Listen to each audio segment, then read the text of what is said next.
Okay, so just stick with me for 1 second.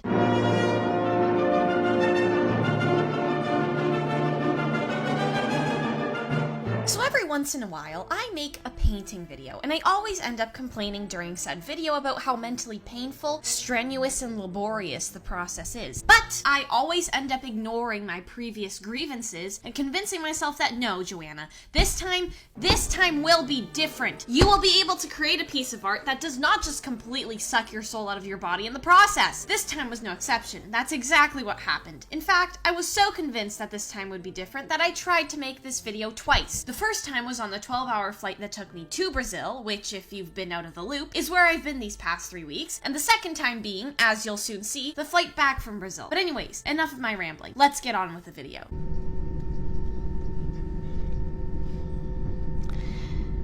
Okay, so this week on Joanna Does Stuff That Will Definitely Make Her Cringe in 10 years' time, I am going to be painting on a flight. Excuse you. I also want to make a quick disclaimer. I'm gonna try to be as little of a pest as possible because this is a flight and no one's in their right state of mind. Anyways, let's begin. And thus began a roller coaster, specifically one of those where it's a 90-degree drop and it's almost certain that you'll reach terminal velocity, but some genius with white hair tells you, no, you'll be fine, so it's totally okay. Now for this activity, I bought this little baby-sized canvas because, let's be frank here, I wouldn't be allowed on a plane with a big-ass canvas. The photo I was painting, let's talk about it. I found this photo during a late night deep dive of Pinterest, and no, I don't have Pinterest, I hacked into my mom's one. But anyways, I started as most painting endeavors go, by setting out my tools and sketching out their proportions. Now, if you're new here, yes, your vision has not deceived you. I really do use a calculator and ruler for this step. The grid scares me, okay? So hopefully that gives you a good idea of the caliber of artist, in heavy quotation marks, you're watching right now. Anyways, about an hour and a half later, it was snack time! The flight attendants thankfully passed out these little dinky biscotti cookies, which were actually really good. I don't really want to know how long they've been sitting in the airplane kitchen, but we won't talk about that. But back to drawing I went. I would like to make it known here that this is so wrong and should not be allowed in any universe. Like, this was a bad idea from the start, and I should never have done it. I'll have you know that every time the flight attendant passed by my seat, I hid everything and just seemed like I was studying how to karate kick down the emergency exits if I ended up having explosive diarrhea. Hello, my dudes. Welcome to flight WXYZ. The exciting thing is, they're about to serve dinner. I have been looking forward to this for the entire night. As soon as I got on the plane, I asked the flight attendant whether or not there would be food. My mom was embarrassed, but I don't care. It was a valid question. I wanted food. I'm about to start the actual painting process soon after I eat, obviously, because I am quite ravenous. Let's feast. Dinner was served!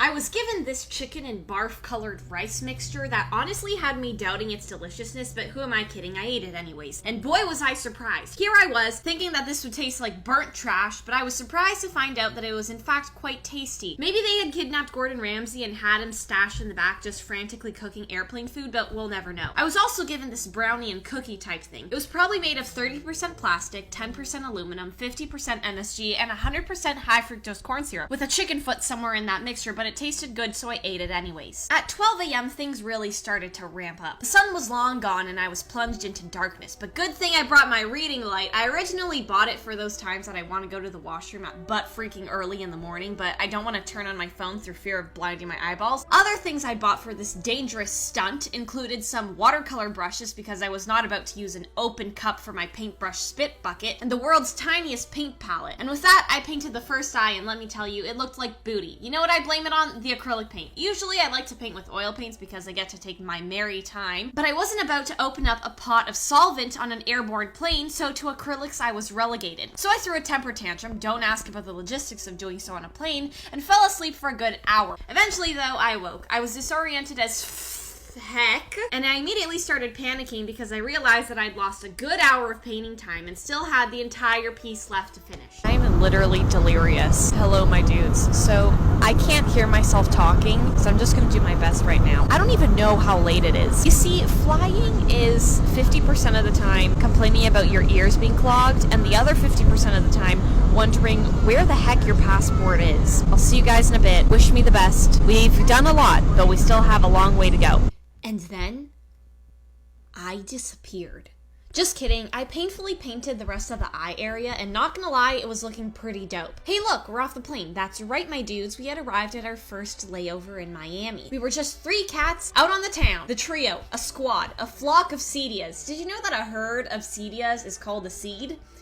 What? Strength in numbers, they said. You'll be safe, they said. If only they knew about the accident of '89. Nary a soul has been the same since then. All our crops gone with the wind. A barren wasteland left in its wake. Children dead. Animals decaying. Women still complaining about inequality. Old people, they were fine. It was something in the whiskey apparently. But I'm getting off topic, aren't I? Moral of the story is, lock your doors, hide your kids, hide your wife, because they be setting everybody's corn on fire out here. But enough of that. It's time to board the next plane or else we'll be stranded in Miami. Now this flight was a good one. It would take us to New York in about 2.5 hours time. We got lucky. The flight was essentially empty, so we had 4 seats all to ourselves. That's good. More space for me to be obnoxious and make a mess. I wasted no time getting down to business. I whipped out my paintbrushes, my skinny ones and my thick ones. They all help regardless of their size. I painted up a storm. Things were going by extremely quickly. A hurricane was being painted on that canvas. I was the cause of turbulence. No longer innocuous was I. I set fire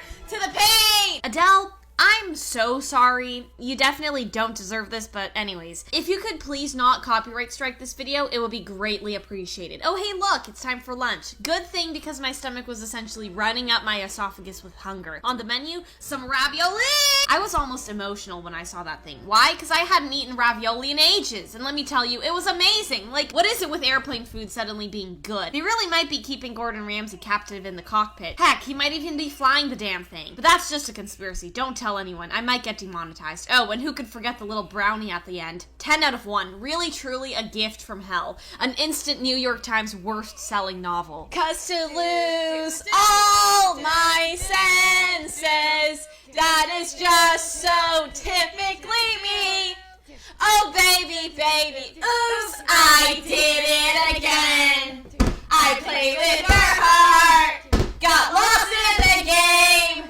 Oh, baby, baby, oops, you think I'm in love, that I'm sent from above. I'm not that innocent.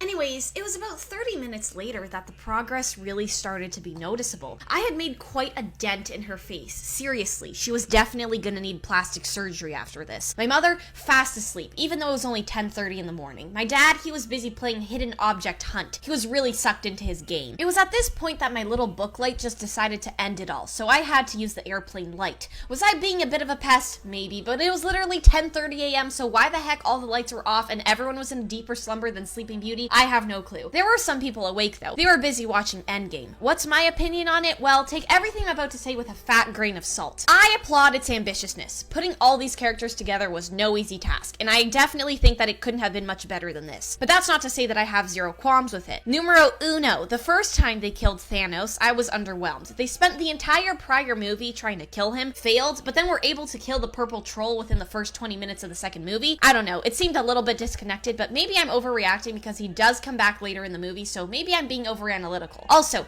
Captain Marvel. She doesn't seem to be a part of the story, if that makes sense. She doesn't really connect with the other characters and appears to be thrown in last minute to 1, save Mr. Tin Man over there, and 2, destroy the purple Q-Tips flying boat. But I'm really just a viewer criticizing the movie, and I really never invest much time into the MCU, so like I said before, please take this with a huge grain of salt, and I hope that Brie Larson doesn't get too mad at me. But back to the painting. I was moving along. The nose was nearly finished. I was just waiting for the painting to start sniffing, but unfortunately that didn't happen. I think my black magic didn't really work. I bring you this footage from the airplane toilet. This leg of the flight is almost finished. We're about to land, and I really should be in my seat, but I'm going out on a limb here and hiding out in the toilet. I also just wanted to let you know that I came to Tinkle, and I had my headphones in, and one of my ear pods fell in the toilet.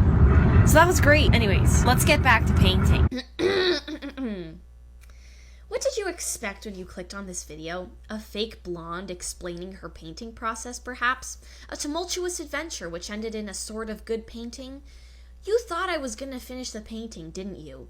Well, let me break the unfortunate news to all of you that you have been bamboozled. Here's what happened. We arrived in New York at around 12 p.m. and had about 1 hour to get to our next flight. I was ready to keep on painting. That's when I found out the dreaded news that I was not sitting with my parents. In fact, I was sitting with 2 other strangers. Strangers who would probably not take too nicely to the fact that I was both painting a mess and filming myself doing so. So no, I wasn't able to finish the painting. I arrived in Toronto with a half-finished visage staring back at me. But maybe there's beauty in the unfinished. Maybe we're all just unfinished beings walking around, eating up oxygen until our clocks run out. Then the question becomes what to do with the carcass. Where do you put it? Can I fold it up, put it away, throw it out? The stench was unbearable. You wouldn't believe it. It was in my furniture, on my clothes. Heck, even my hair leaked to the smell. I was dry cleaning my stuff for weeks. And who on earth is gonna bill me for it? I cannot be held responsible for my impulses, I'll have you know. I felt entitled to a carcass, and a carcass I shall receive. Don't judge me. Who are you to say that I don't deserve one? Ugh, I can't believe the disrespect. But maybe there is a lesson to be learned with all of this. Maybe we were wrong all along. No, actually, we were right. This was a terrible idea that deserves to burn in hell. Never again am I gonna do this, that's for sure. And that's something we cannot be sure of either. Because if I've learned anything, it's that I never listen to the logical part of my brain and listen instead to the chaotic one. So will this happen again? Most likely. Will it be worse the next time? Definitely. Should you never have clicked on this video? Yes. And are you now paying the price for it? Of course. That's it, my dudes. Have a nice evening. Lock your doors, cross your T's, dot your I's, and I'll see you in the next one. Toodles.